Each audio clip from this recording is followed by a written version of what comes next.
Willkommen, bienvenue, welcome, Fremde, étranger, stranger, glücklich zu sehen, je suis enchanté, happy to see you, bleibe, reste, stay. Wir sagen willkommen, bienvenue, welcome. Bienvenidos a esta transmisión tan especial que vamos a hacer hoy. Seguiremos tejiendo nuestro vestido que les contaba la vez pasada, ¿ya? Que bueno, es nuestro primer proyecto que nos mandaron a hacer, ya un vestido más o menos como para tierra caliente, para verano, digamos, ¿sí? Más bien como sueltico, para que le entre viento, para que le entre airecito, ¿ya? Entonces, bueno, muy contento de estar haciendo esto porque es el primer proyecto que me mandan a hacer, ¿sí? O sea, como que alguien me vio que yo tejía y me dijo, Marcel, quiero que me hagas un vestido. Yo, bueno, entonces lo voy a hacer. Entonces estoy aquí pues diseñando este vestido y ya se lo probé a mi clienta y se ve muy bien, se le ve muy bacano. Entonces, pues bueno, vamos a seguir terminándolo, ya vamos a acabar, vamos a hacer aquí la parte final del vestido. Y bueno, pues es lo que vamos a hacer en esta transmisión, ¿sí? Mientras vamos escuchando al señor Lindsay, ¿ya? El señor Lindsay es muy interesante. Yo he dicho acá, pues, que yo quiero ser el traductor oficial de James Lindsay a los espacios de habla hispana acá en nuestro continente, por lo menos acá en nuestra nación colombiana, en nuestro país de Colombia. Me parece relevante, me parece importante, me parece relevante, sí, los pensamientos que puede llegar a tener una persona como el señor Lindsay. Es muy interesante, digamos, el tema de pues los glaciares feministas, el tema, los glaciares feministas. O sea, usted puede imaginarse una conexión entre el tema de los glaciares y el feminismo. O sea, usted puede imaginarse que eso tiene algún tipo de conexión. Los glaciares, sí, son un fenómeno geográfico, un fenómeno, digamos, de la Tierra, sí, de que hay lugares de la Tierra que tienen hielos, y eso uno lo puede relacionar de alguna manera con el tema del feminismo. O sea, ¿ustedes creen que eso es algo obvio? Que los glaciares tengan que ver con el feminismo, pues no lo es, ¿ya? No es algo obvio. Y el señor Lindsay cuenta que él se da cuenta de eso, se da cuenta de un tema, eso es muy complejo el tema de estas perspectivas de género y todo esto, mucho lo que uno llama lo woke, pues, o sea, básicamente la obra de Lindsay, ¿sí? Es ponerse a estudiar qué es aquello a lo que le decimos woke. Eso de lo woke es que exactamente, ¿ya? Entonces, digamos, Lindsay, como es estadounidense y como es americano, ¿ya? Pues, hombre, esa gente en serio tiene un poco más de, digamos, de panorama global, conocen el mundo mejor que uno acá en Latinoamérica. Muy importante hacer estos ejercicios de contacto de lenguas y de contacto cultural, ¿sí? Lindsay es muy importante por todo el tema de qué será lo woke. A lo que le decimos woke es qué, dos puntos, ¿qué será eso? Ni idea. Bueno, el señor Lindsay se ha puesto a estudiar qué puede ser el tema de lo woke, y por eso me parece relevante, me parece importante hablar de una persona como el señor James Lindsay, ¿ya? Bien, vamos entonces a continuar con nuestro tejido, ¿ya? Mientras vamos escuchando una presentación del señor Lindsay que se llama La negación de lo real. La estamos viendo ahí en la pantalla. Entonces, bueno, vamos al YouTube a darle clic y empezamos a tejer, ¿ya? Muy bien.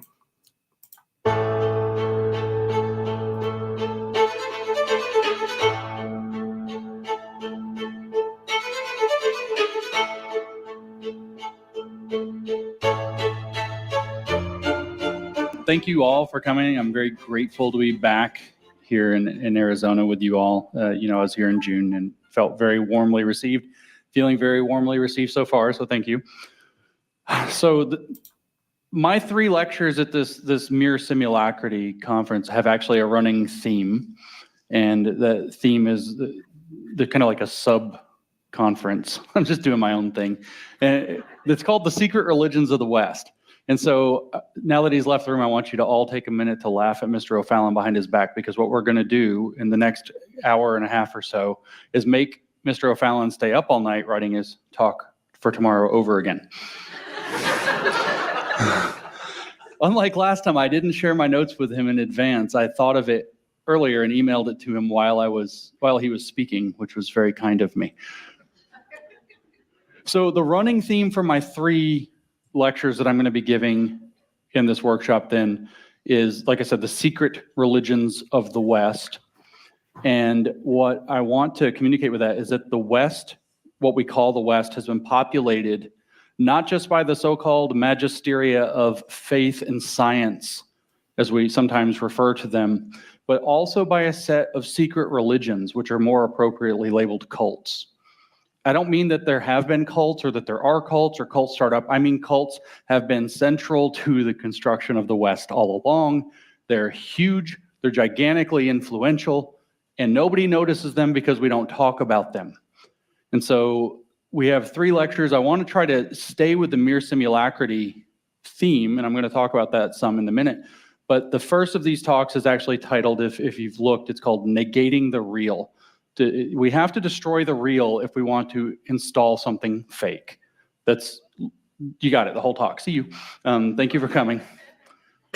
We have to negate the real if we want to install something fake. And what I want to make the case is with these secret religions, is these secret religions, I said they're cults, they're false religions. And if you're going to install a false religion, you have to negate the real religions. And I'm being very broad with my use of the word religion. Everybody on earth is going to get mad at me because I'm considering, in a sense, what we would normally think of as the sciences as a religion, very broadly construed, and that's going to make people mad on both sides, but it's actually mostly a linguistic convenience because I want to compare faith, science, and these cults and how they work. So my talks are going to be a little bit different. I'm not going to stand up here. I will mention, the World Economic Forum and the Great Reset and all of these things, but my point isn't actually to talk about them. I actually want to start. I'm going to have to ask you during these 3 lectures to enter into a kind of, I have to ask you to do a few mental favors. I need you to imagine some things. And the first thing I need you to imagine is that we live in a world in which there is some ancient world religion, as big as Christianity, as big as Judaism, as big as Islam, as big as Buddhism, that you've never heard of. It's just as old. Like Mike was saying earlier, we can go way back. We can go back to Rousseau even, so that's like 1760. No. We can go back to whenever the Exodus was written. And there's been a world religion nobody talks about ever since. So there's this world religion that's going to feel very alien to you. It's not going to sound like what you think of as religion. It's not going to use words that you're familiar with. But these have been present with us all along and have shaped the development of the West in all of its dimensions, in faith and in science and in politics and in everything. As a matter of fact, the drama of the West, especially since its beginning, so we're talking like Athens at this, in this regard, or Athens and Jerusalem, if we want to kind of follow from Ben Shapiro, is actually exposed through understanding these secret religions. All of the major wars of the last century probably have a lot to do with these major religions, especially the 2 really big ones.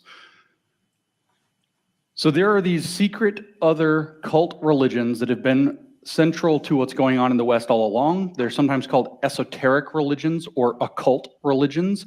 They are, in fact, whether you want to say occult or not, that's a linguistic choice you can make. There are good reasons to talk about it that way and good reasons not to, namely that it attracts crazies who want to talk to you about astrology and strange things or very other bizarre things. But there are good reasons to talk about that. But they are certainly, whether you can take off the OC at the beginning, and they're certainly cult religions. They operate on the cult mentality. And there's a very clear way to understand the distinction between a cult and a religion when we understand this. Like I said, it's esoteric religions, and that's a technical term that refers to a broad swath of things that happened in the Middle Ages, starting in maybe the 15th century in Europe, and I would say all the way to the present day, where they have these kind of weird cult religions that have weird beliefs that you don't notice, and they were referred to in general as the esoteric religions. They refer to Gnosticism, Hermeticism, some things you maybe have heard of that are closer to home, like Kabbalah, things like Rosicrucianism, the Illuminati, all these scary things that sound very much like conspiracy theories, the Freemasons, and so on. What all of them are initiate societies. They're not necessarily, the Freemasons are an example of an initiate group. You go through an initiation, like when you join a fraternity or sorority in college. You have to go through the initiation, and there are secret things, and you can't tell people, blah, blah, blah. We heard earlier from Mike about the open conspiracy. These are initiate groups. They can be very decentralized. The way that you get initiated, as we're going to talk about a lot, is that you understand the way that they misuse language. They use language in specialized ways that signal to people that you're going to understand things in certain ways. And when normal people hear them, if they have not been initiated into that use of the language, they're not part of the cult. That's why the most important part about these secret religions is that they are secret religions. Normal people like you and me and everybody else barely know anything about them, except in a few cases where people have done some reading. But that's partly because they hide themselves on purpose. So I'm saying that to you as a warning, because you're going to, like last time, you're going to hear a lot of new ideas and terms, myths, ways of thinking that you probably haven't heard before, haven't encountered before, and it's probably going to stress you out, because I was telling my wife about this before I came, and she was like, oh my God, you're making me feel like an idiot. And I was like, oh no. And then I thought, wait a minute, that reaction's normal, and I want to give you this. Literally 3 or 4 months ago when I started reading this, I didn't know what any of it was at all. My eyes would glaze over when I would try to read. It's like, I don't need to read these kind of like weirdo books like the Corpus Hermeticum and the Emerald Tablet and this kind of strange esoteric stuff about, spiritual magic powers. It just felt silly.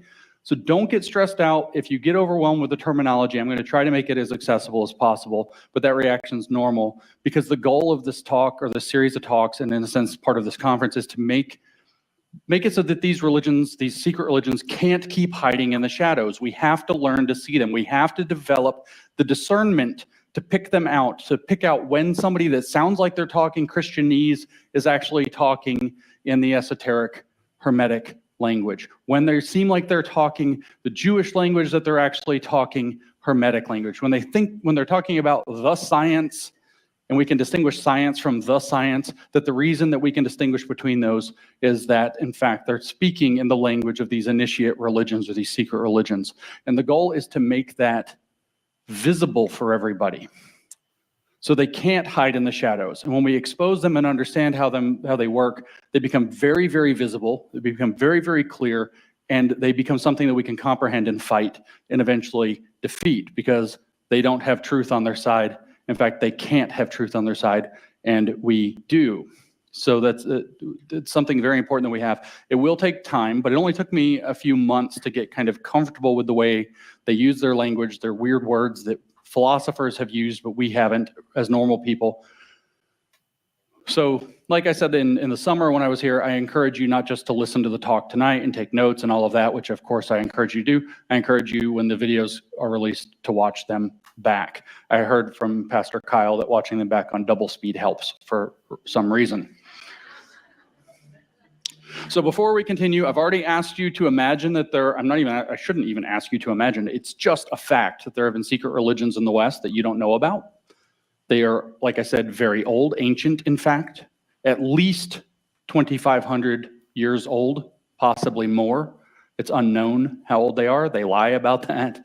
But because Plato referred to them as being old in 2,400 years ago, about 400 BC, we know that they're older than that.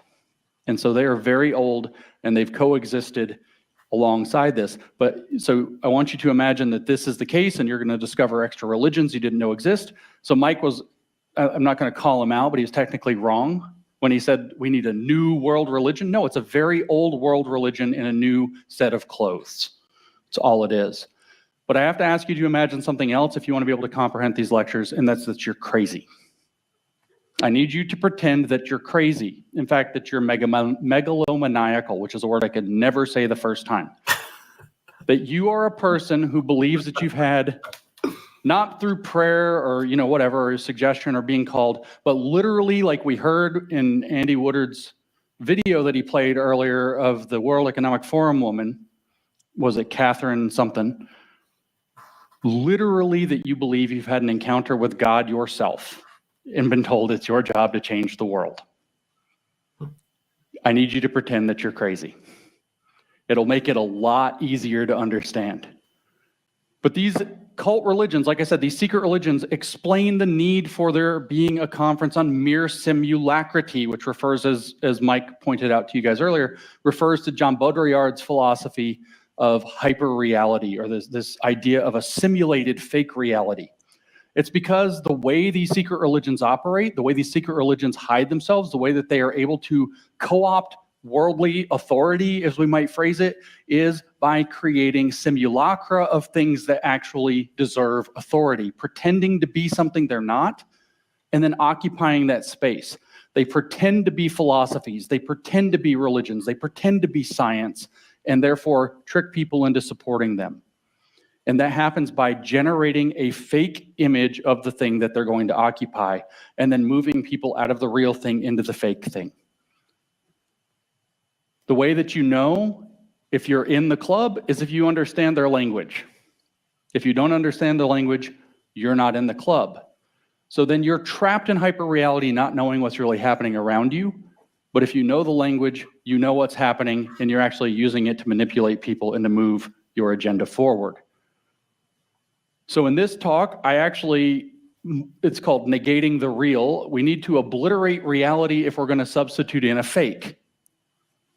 There's no other way to get people to accept a fake reality. You have the power of your own senses. What do we always say when we want to point out a totalitarian thing? Don't believe your lying eyes. Don't believe your lying ears. Don't believe your own senses. Your senses actually allow you to contact truth. If you're Christian, you believe the law is written on your heart. It allows you to contact truth. They have to obliterate that. They have to negate your access to the real in order to substitute the hyperreal in its place. They can't give you the artificial unless they get rid of the actual for you. And that's very important to understand. But these secret religions, the ancient ones, Hermeticism, Gnosticism, and so on, operate almost wholly on what's called negative theology. And there's nothing particularly wrong with negative theology as a tool within a theological approach. It's got a fancy name, in fact. Apophatic, I think is how you say it, or apophatic theology. It tears down, takes apart, etc. It's compared against positive theology, which expresses the attributes of God, for example. And that's cataphatic philosophy or theology, if I have these things right. I don't do the fancy words as much as I should, I guess. But the idea of a negative theology is that you cannot possibly describe God as the highest being in terms of what he is.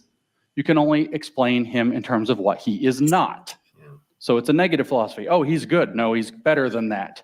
He's great. No, he's better than that too.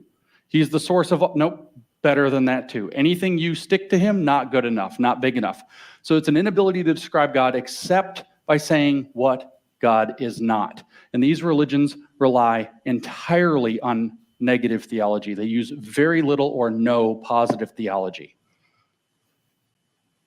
This, they think, is the only way to describe a totally indescribable God, which is the thing that they claim to believe. So when you have a religion like Christianity that makes positive statements about the attributes of God, they say that that must necessarily be a limited or false religion, and thus they have a higher or better one that doesn't have those limits put on it. And that's how they're going to move into that space and occupy it and create a fake Christianity that's better than the real Christianity and get people to fall into their cult trap. And these things literally have been called heresies throughout history, or Christian cults, or Christian-ish, I guess, cults we could say, because they're not technically Christian.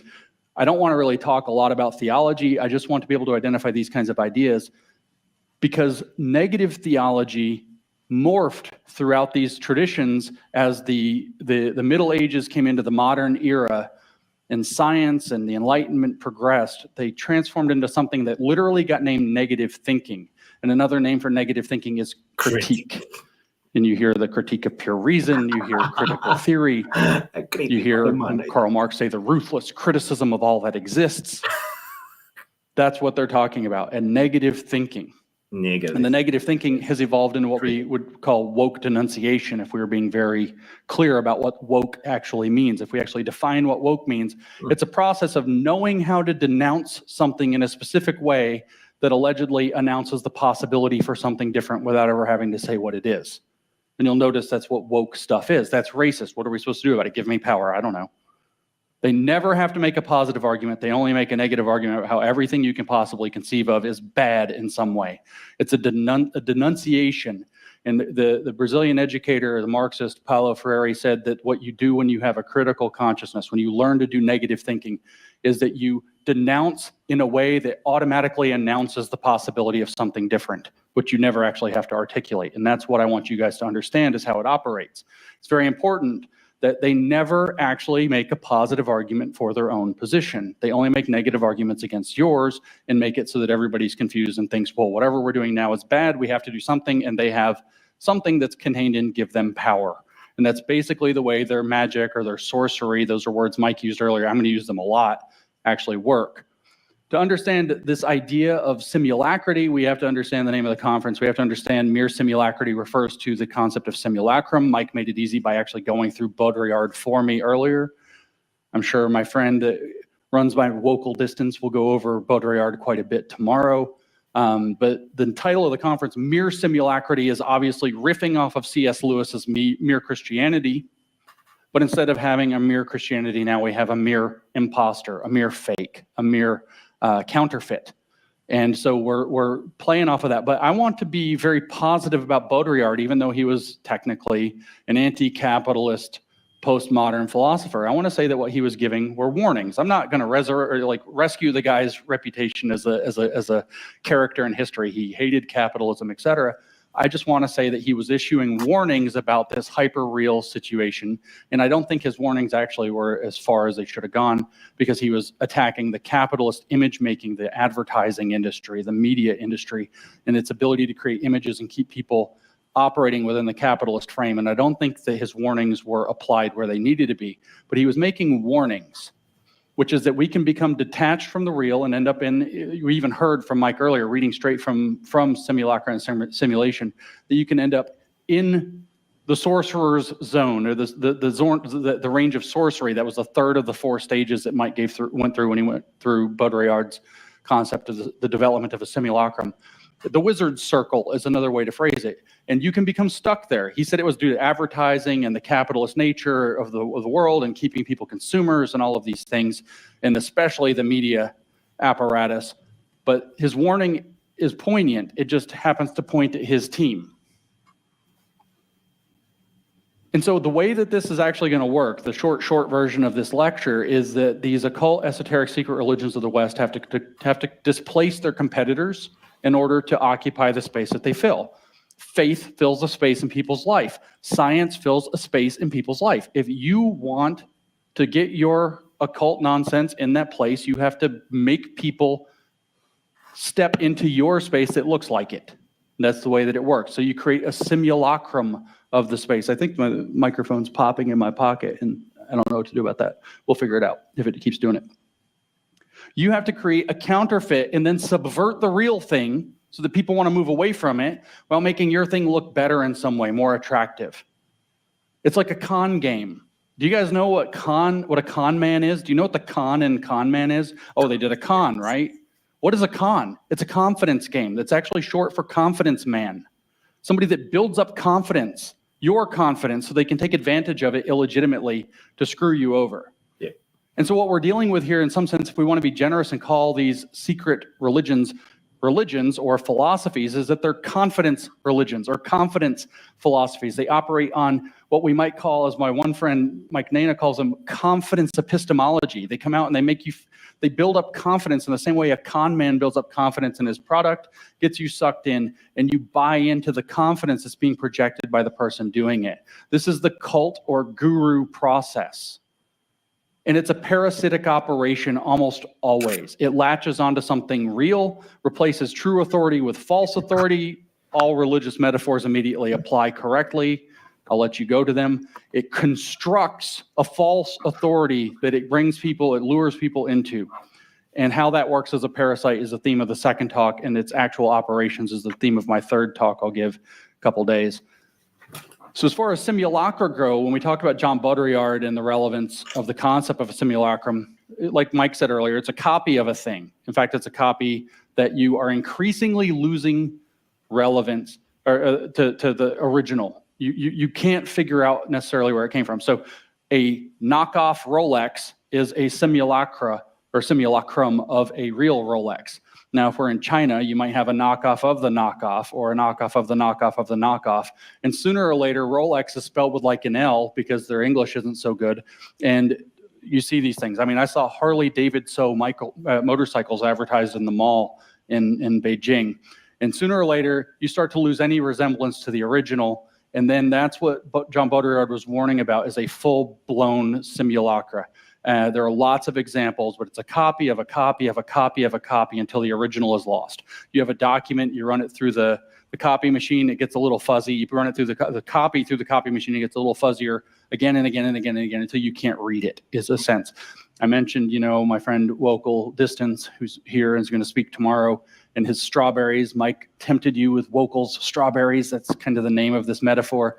And I encourage you to listen to him when he speaks about that tomorrow. I won't steal his thing. It's so actually perfect. You've experienced a simulacrum. I mentioned the Rolexes and the Chinese knockoffs. You understand that. You've experienced it with pancake syrup. You want maple syrup on your pancakes, but then there's that Log Cabin stuff or whatever other brand that's like definitely not maple, but kind of looks like it and sort of smells like it because it actually has fenugreek in it. And then there's artificially flavored that doesn't even have fenugreek in it, as it turns out. And then if you're like me and you're from the Southeast, you just got straight brown Cairo syrup at some point on your, it's just straight corn syrup out of the bottle. These are simulacra of the thing, in a sense, that is the original. You've moved from maple syrup to pancake syrup to just syrup. And you're losing what it is. A great example that actually ties into what we're talking about, kind of hits at the point, is WWE wrestling. This is a simulacrum of wrestling. If you didn't know, I hate to ruin this for you all, if you didn't know that wrestling is fake, it's performed. It's a performance of wrestling. Yeah, these are big, strong dudes. Yeah, they're really picking each other up and really throwing each other down. Yeah, they're really slamming and jumping on each other. People actually do get hurt, etc.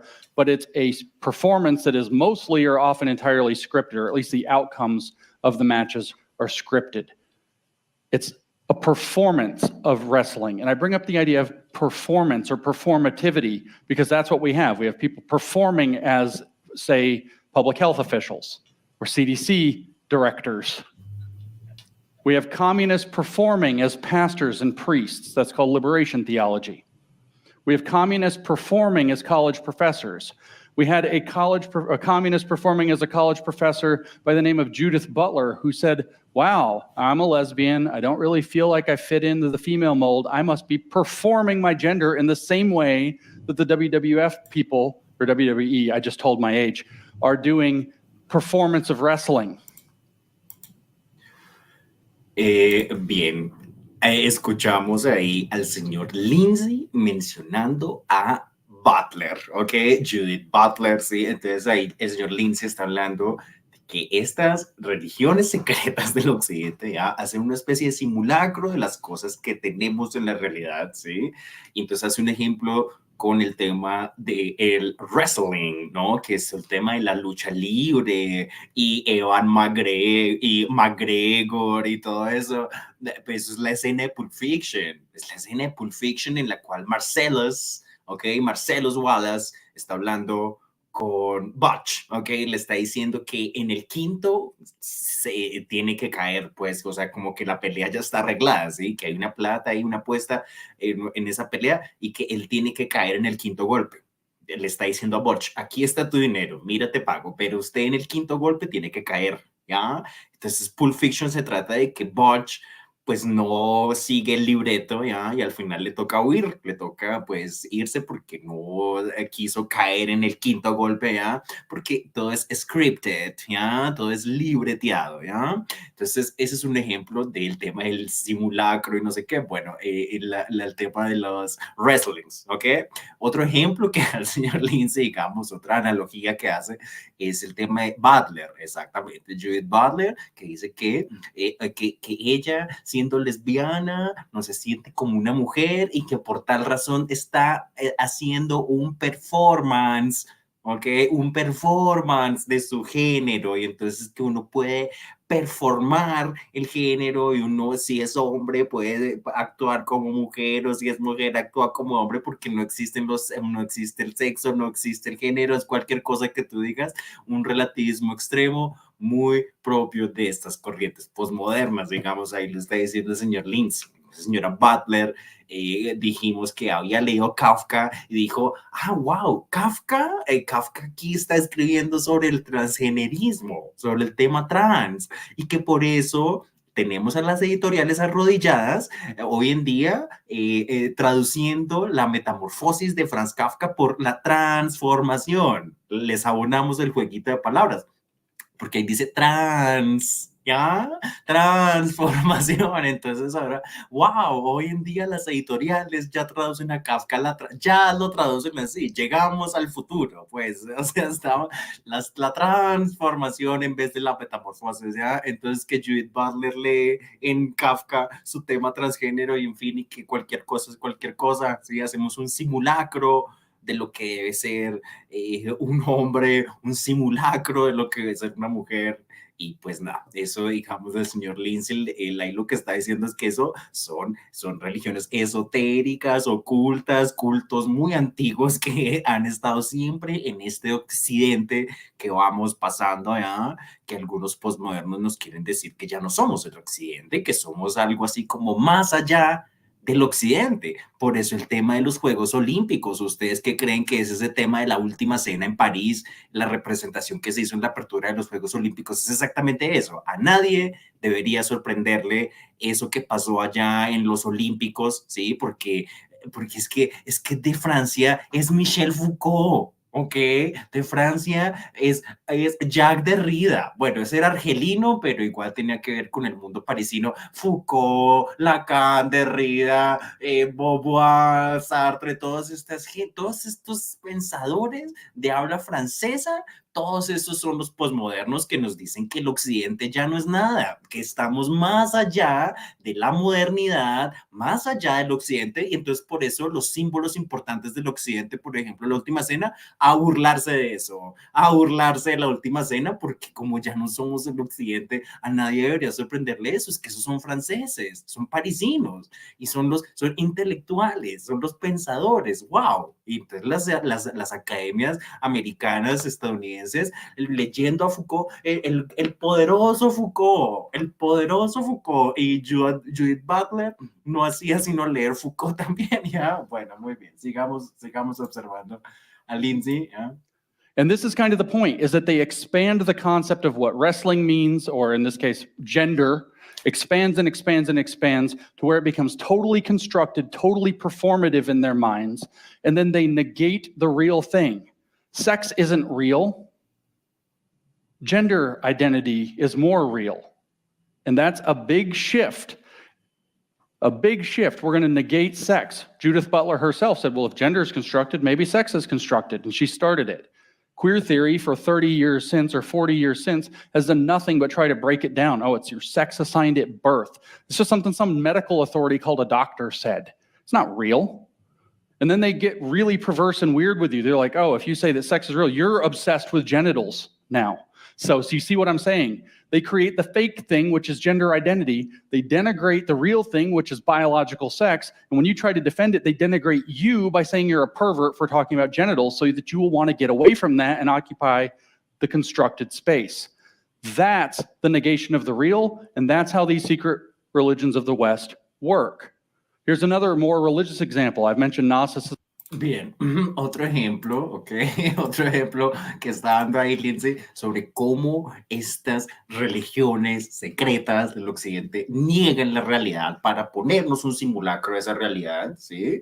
Es ese tema de la palabra género versus el sexo, ¿sí? Es uno de los temas más discutidos en todo ese tema transgénero y de sexo y de género, que el sexo ya no es nada, que el sexo biológico con el que usted nació no es nada, y que a usted el sexo se lo asignan, que usted le asignan el sexo cuando nace, o sea, como que usted no observa, o sea, un médico trae un bebé al mundo y no observa el sexo, sino que lo asigna, que el médico dice cuál es el sexo y no es algo que lo esté observando ahí en el bebé, en el recién nacido, que no es algo que observamos, sino que algo que lo asignamos, ¿ya? Entonces, según la perspectiva de Judith Butler, ella dice que entonces no existe el sexo, ¿sí? Algo que es real, algo que lo tenemos en la realidad, ¿sí? En lo objetivamente observable, ¿sí? Que eso no existe, que eso, una autoridad llamada médico mandó decir que hay sexo, pero no, eso no existe, nada, relativistas, posmodernos, gente que está por allá pensando que estamos más allá del occidente, más allá de lo judio-cristiano y lo grecolatino, ¿de acuerdo?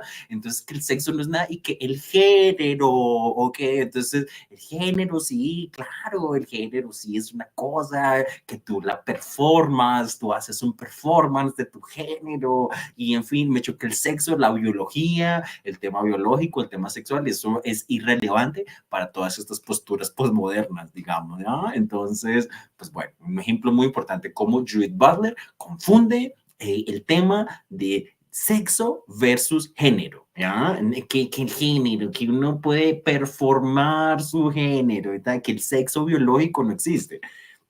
Ahora, eso no quiere decir que no exista, eso lo hemos dicho acá, ya es un tema que yo llevo hablando de eso hace mucho tiempo, hemos dicho acá que eso no quiere decir, esas perspectivas exageradas de Judith Butler no quieren decir que no exista la dismorfia, no quiere decir que no existan personas con auténticos diagnósticos de dismorfias de género, eso está en un manual de enfermedades que se llama el trastorno F648, así se llama, usted puede ir a buscarlo, googleelo, ¿ya? Trastorno F648, se llama así, se llaman otros trastornos de género, o sea, sí existe, claro que sí, observamos la dismorfia de género, hombres que están incómodos con su ser hombre y quieren ser mujeres, o mujeres que están incómodas con su ser mujer y quieren ser hombres. Eso es totalmente legítimo, eso existe, ¿ya?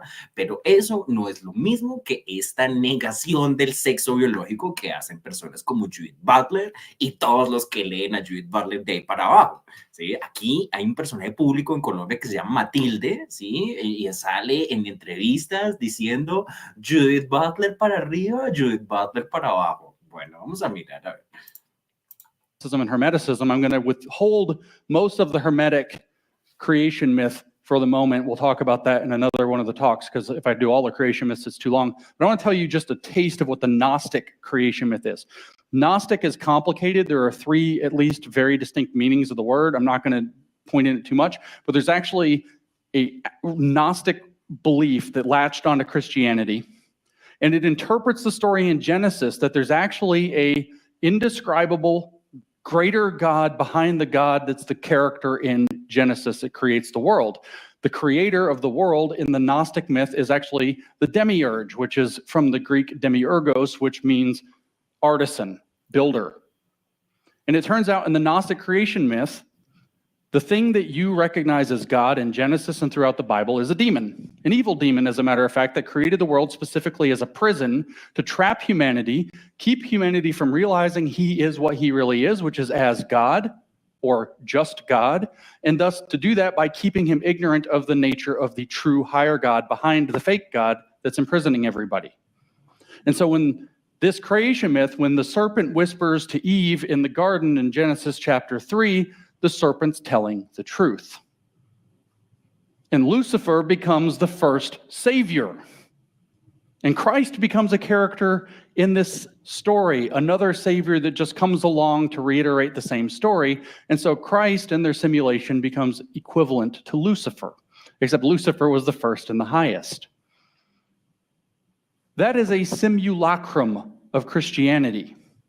And if they can make you believe it by convincing you that the world really does feel kind of like a prison, it hurts, you don't get your way, bad things happen, et cetera, they might lure you out of real belief and into a Gnostic cult. And there have been lots of them. They have names, the Sethians, the Manichaeans, the Valentinians. There have been, the 1st and 2nd centuries were full of Gnostic cults.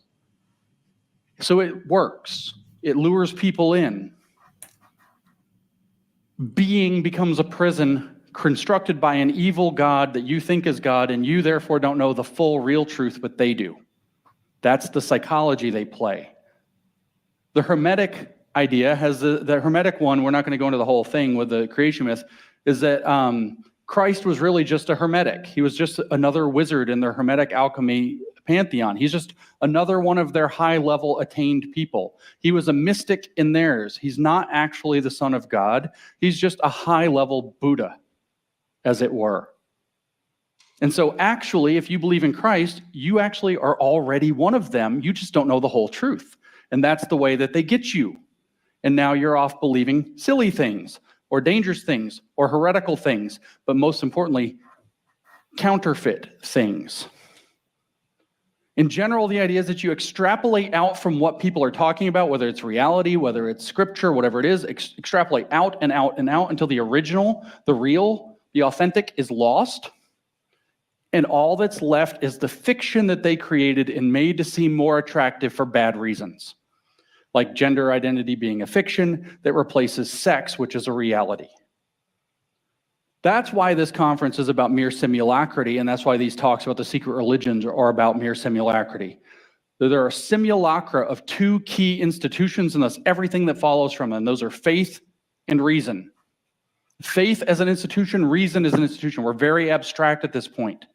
Very, very abstract. Everything that follows from them.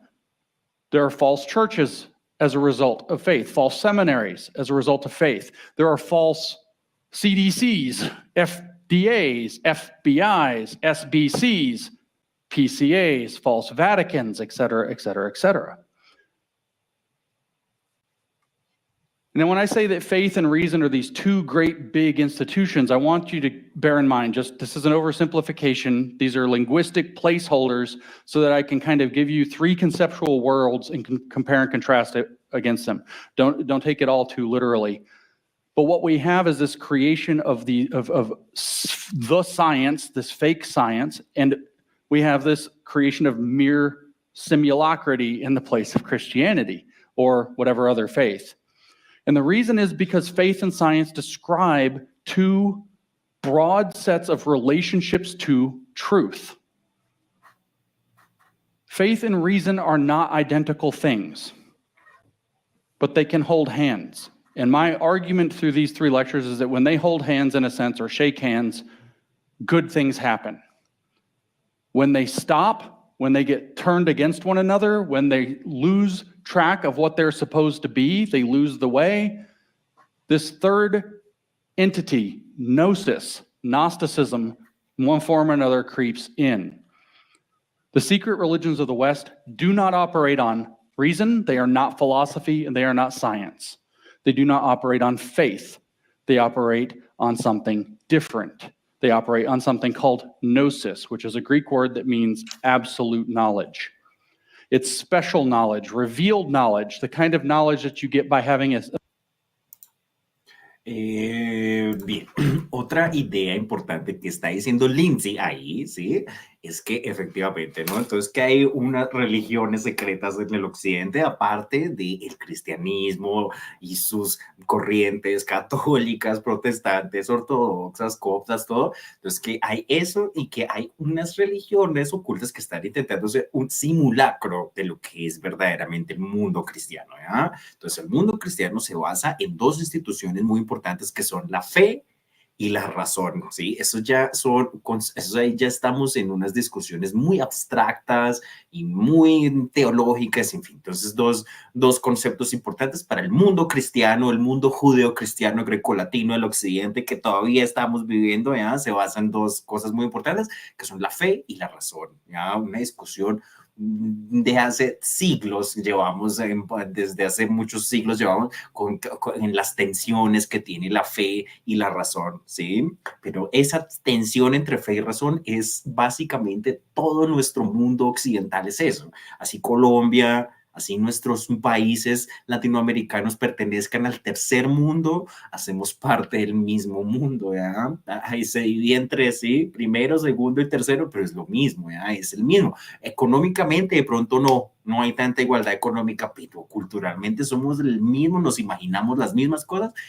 Las culturas judeocristianas, grecolatinas, así sean de primer mundo, de segundo, de tercero, se imaginan un poco lo mismo, ¿ya? Piensan igual, piensan en la base de la fe y en la base de la razón, ¿sí? Y ahí lo que está diciendo el señor Lindsay es que esa religión, esos gnósticos, esas religiones herméticas, secretas, en fin, iniciados, no se basan ni en fe ni en razón, se basan en una cosa que se llama la gnosis, que es una palabra griega que quiere decir conocimiento absoluto, ¿ya? Un poco el tema de la pretensión de exhaustividad, de que alguna vez hablaba el señor Ignacio Bosque, de la pretensión de exhaustividad, que uno lo sabe todo, que usted se las sabe todas, y ¿sabe qué pasa con los que se las saben todas? Las que no se las inventan, así, eso es lo que pasa con los que se las saben todas, ¿ya? Y entonces estas religiones secretas, estas personitas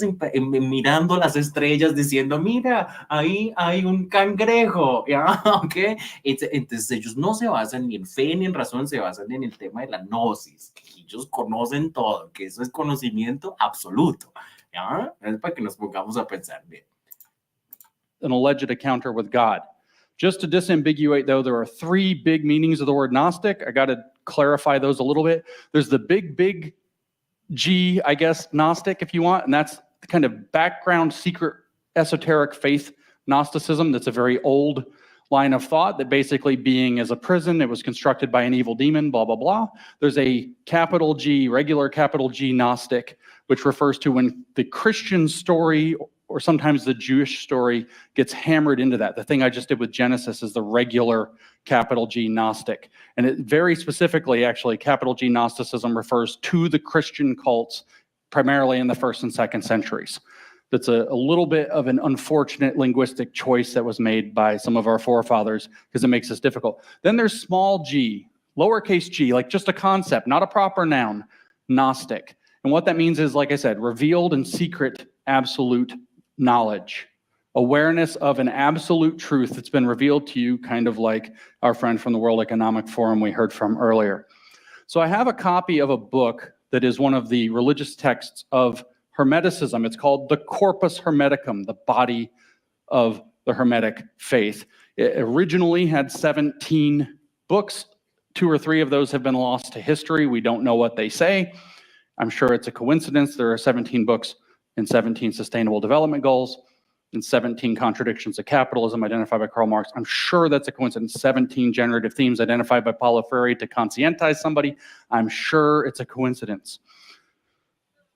But in the preface or the foreword, the translator's foreword to this, they explain the word gnosis because they have to, because a normal Western audience doesn't know what it means. They say, the heart of the Hermetic teaching contained in this book is the realization that the individual is fundamentally no different than the supreme. Let that one sink in for a second. That's the first sentence in the book. This realization is gnosis. So when I say it's secret revealed wisdom, it's actually that you know that you're God. In the Hermetic faiths, which we'll get into more later, in the Hermetic faith, you know Father, Son, Holy Spirit, right? That's the Trinity. The third person of the Trinity is the Holy Spirit, right? No, for them, it's Father, mind, well, it's God, I should say. God, mind, man. Man is the third person of the Trinity. Man's spiritual quest is to remember that he's God. That's what this is referring to. And that's what this realization is gnosis. That's what small g gnosis means. A single immediate event characterized as a second birth. Mike mentioned death and rebirth. The communists mentioned death and rebirth. Paulo Freire says his communist education system is a death and rebirth. That's called a cult initiation when you step away from it. This teaching outlines the spiritual path that prepares the way for this gnosis, which is not achieved by any effort of the ordinary mind. The words of the teacher work independently of the disciples' thinking. The point of these treatises is not to argue the truth of their propositions. Their meaning is the change they effect in the hearts of their readers or listeners in awakening them to truth. Remember that thing We were talking about earlier with alchemy and George Soros that Mike talked about, that the point isn't the truth of their presuppositions or propositions. It's the meaning. Their meaning, is the change they affect in the person that receives them. Remember when Mike brought up the concept of reflexivity, and he said that a reflexive moment is it's a statement that becomes true when people believe it or remains false when people don't believe it. This is a revolutionary moment was the example.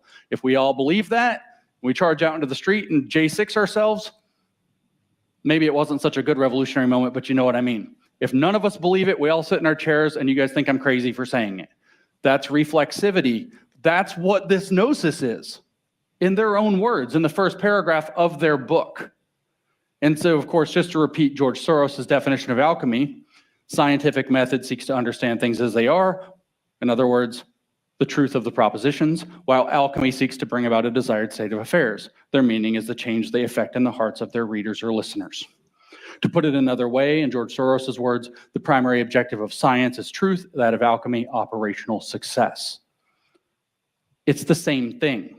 When George Soros in 1992 wrote The Alchemy of Finance, he's writing the exact same thing that was written in the Corpus Hermeticum at least 2,500 years ago. This is what I mean by secret religions of the West. This is what we must understand. We cannot stop, woke, communism, neo-communism, sustainable and inclusive future, whatever you want to call it. It doesn't matter. The Great Reset. We cannot stop it until we understand that it is identical to these esoteric religions from antiquity that have haunted the West all along. Sí, esa es como la conclusión, es la idea más importante de todo este ciclo de charlas de Lindsay, que es efectivamente el tema woke, ¿sí? El tema incluso neonazi, todo eso son en realidad expresiones de religiones muy antiguas del Occidente, herméticas, gnósticas, cosas que siempre han estado ahí en nuestra historia judeocristiana y grecolatina y que hoy simplemente tienen otros nombres y tienen otras formas.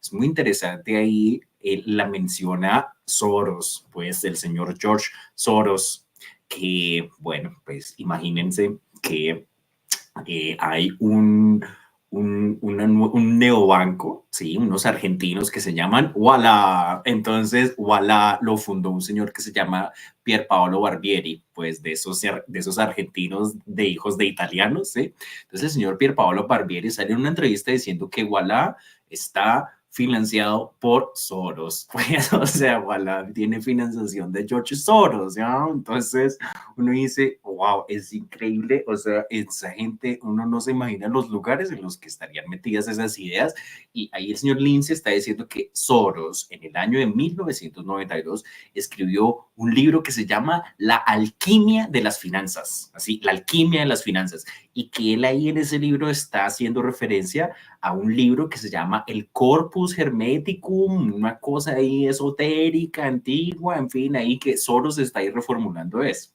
Entonces, imagínate tú, o sea, el tema, eso en serio es muy complejo, es un tema muy complejo y atañe muchos aspectos de la vida, por ejemplo, el económico, el religioso, el histórico, en fin, ¿no? Es muy interesante el ejemplo de Soros, ¿no? Porque pues sí, es que todos estamos involucrados de alguna u otra manera con eso. Yo tengo Walla, a mí me gustaría empezar a hacer transmisiones acerca de todos estos productos financieros, pues que es muy interesante, ¿no? Walla, Lulo Bank, Nu, pues eso está muy interesante porque la competencia en el tema de tasas de interés efectivo anual está muy bueno, eso está muy tremendo. Así que, pues bueno, es interesante ahí la menciona Soros, haber escuchado la entrevista de Barbieri, sí, el señor Barbieri, diciendo que efectivamente Walalo está financiado en parte por Soros, ¿ya? Bueno. The way that you stop them, not practically and operationally, is that faith and reason, when they're operating correctly, box gnosis out. They don't let it in. They keep it out. Faith keeps reason humble so it doesn't get arrogant and think it can transform man into God-man. In other words, faith keeps reason based. It also lies underneath reason. Science can be all the science it wants, but without faith that the world is comprehensible and orderly, it doesn't go anywhere. Faith grounds and humbles reason. Reason, on the other hand, keeps faith sane.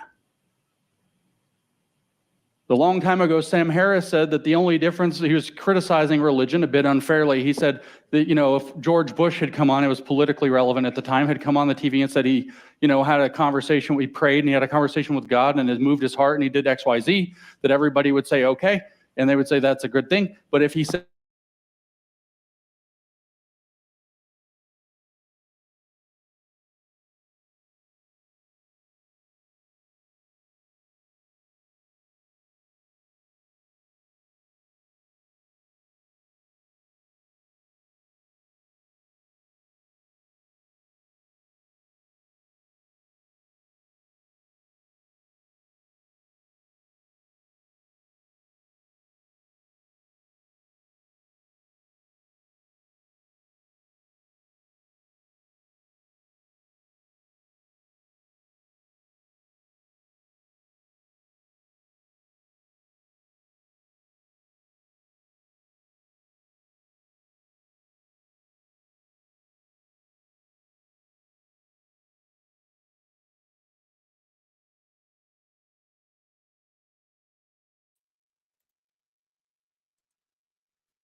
words of one of these woke people that wrote in 1989. Her name was Kelly Oliver. She wrote a paper complaining, saying that we've moved beyond true theories and false theories, she said, and going into just strategic theories. She could have been riffing from George Soros or from the Corpus Hermeticum. But what she complained is that reality is recalcitrant. It doesn't just go along with you. It doesn't care, in some sense, what you think or what you want. I want reality to donate millions of dollars into my bank account. Whoops, it didn't do it. I got sunburned. I want reality to not make my skin hurt. Gonna have to wait a week. Whatever it happens to be. Reality is recalcitrant. I want to build an airplane that can fly faster, that can Mach 8 and sell tickets and make $1 billion. Well, turns out those are hard to build. Reality is recalcitrant. Truth, therefore, is a great leveling tool. It's not just a tool of being able to become enlightened and do things in the world. It is a leveling tool. And faith is a humbling tool. What do I mean by these? Faith is a humbling tool because it reminds you that no matter how much you think you know, there's something out there that's way bigger than you understand, regardless of how you name that or what you do with it. So sit your butt down. You're not the be-all that ends all, as my grandma probably would have said it. Truth, on the other hand, is accessible when it's true to anybody. Doesn't matter if it's Anthony Fauci or the greatest actual scientist in the world or a country bumpkin from Oklahoma, if they figure out something about medicine, say that like certain things, maybe cured certain diseases that you're not allowed to say on TV, doesn't matter who figured it out. It's true. And that's recalcitrance of nature all over again, because they have their schemes, they have their theories, they have their plans, they have whatever, and if it's proved to be false, it's false. So truth is a great leveling tool. It is a tool that puts power in the hands of anybody willing to do the work, and faith is a great humbling tool where you don't get to get up on your pedestal. So you can't just bully your way in anymore and take by force and force people to believe in something fake. Truth and faith actually prevent that. And so the way that they get past that, I can't just come up here and say, hey guys, got some magic water. You drink this, all your diseases will go away. Or if it's like late night TV, you know what it'll make grow. Turns out that's a pretty common one, right? Snake oil, that's another knockoff kind of thing. You're not going to believe me. So what I'm going to do is I'm going to come in and say, yeah, okay. Truth is, you know what you're talking about. You're smart. You know how this works. But did you know there's more? And not only is there more, they don't want you to know it. There are people out there trying to control your life. They don't want you to know the whole truth. They don't want you to know that you can actually run your car on water. That was a thing for a while, wasn't it? They don't want you to know that this potion I brewed up in my bathtub actually cures cancer, as long as you eat a bunch of blueberries when you do it. They don't want you to know that because they're going to profit off of it. The allopathic medicine industry is making billions. They don't want you to know that you just have to drink more water along with my secret potion. By the way, it's $39.99. We'll get you on a subscription plan. You know some stuff. Yeah, you're smart. You're partly in on it. You know some of the truth, but there's more, and they don't want you to know it. That's the mechanism that often brings you into their hyper-reality. Your thing, whether it's Christianity, whether it's science, is just some small part of our bigger thing that we understand better than you, and when you're ready to go deeper, we're ready to take you. That's the lure. That's that thing that you put on your fishing line to hook the big one, and you're the big one here. They are benefiting from your ignorance and your curiosity. But what's going to step in, it may not just be a con man ripping you off. It might be a tyrant or a megalomaniac who's going to try to control you. This has a name given in Latin by some philosophers, somebody with libido dominandi, the lust to dominate, the lust to control, the drive to dominate others.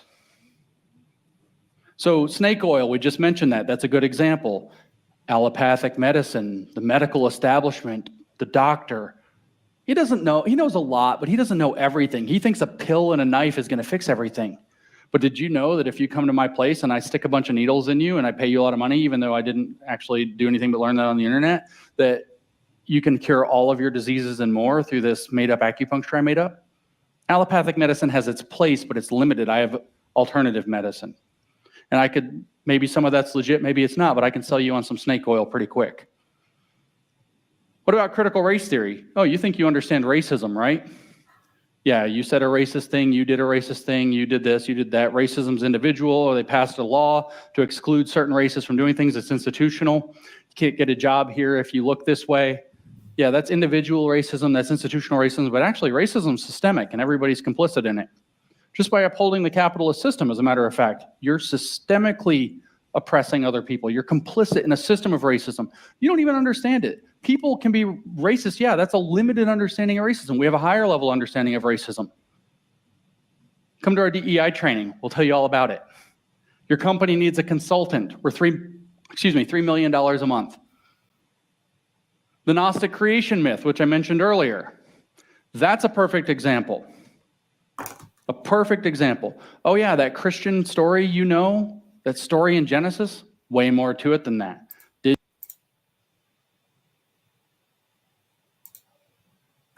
Bien, eso es todo por hoy. Ya hicimos una horita de tejido. Muy bien. Seguiremos escuchando al señor Lindsay, ¿ok?